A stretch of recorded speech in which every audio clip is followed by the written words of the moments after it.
Une fois votre graphique Sparkline inséré, sachez que vous avez la possibilité de le personnaliser. Cela peut être utile par exemple pour afficher diverses informations sur ce graphique ou encore l'adapter au style de votre document Excel.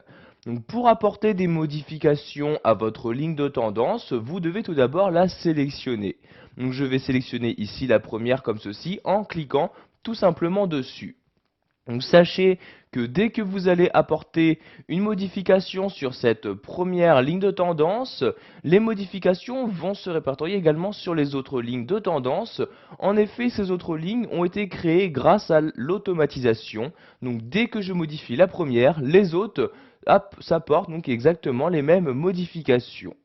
Donc voyez, dès que j'ai sélectionné ici la ligne de tendance, j'ai un onglet création qui apparaît. Je vais donc cliquer dessus pour l'ouvrir. Tout d'abord, donc nous allons voir qu'il est possible d'afficher ou de masquer des informations sur ce graphique. Par exemple, vous pouvez choisir d'afficher des points supplémentaires directement ici dans le graphique. Par exemple, le point le plus haut, je coche ici la case correspondante et vous avez maintenant pour chaque graphique un point qui est apparu. Il s'agit tout simplement du point le plus élevé dans ce graphique.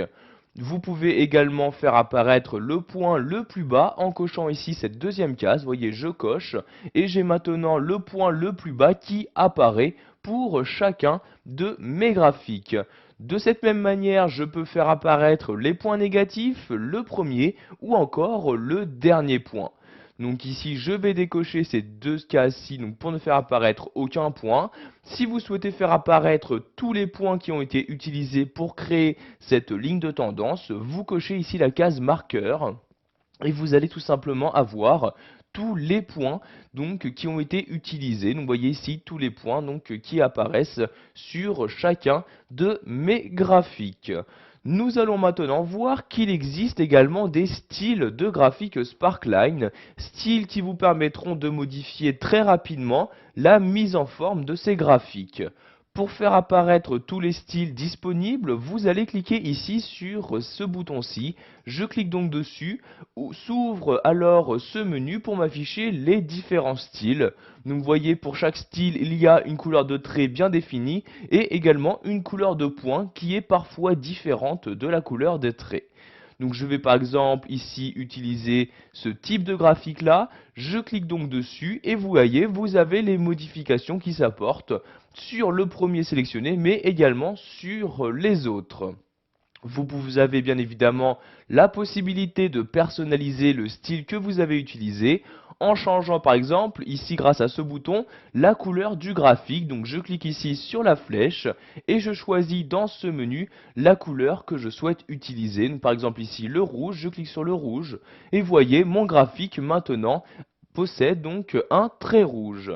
Pour finir, nous allons voir qu'il est possible de personnaliser les axes de votre ligne de tendance. Pour ce faire, vous restez toujours ici dans l'onglet Création, mais vous cliquez cette fois-ci ici sur Axe comme ceci.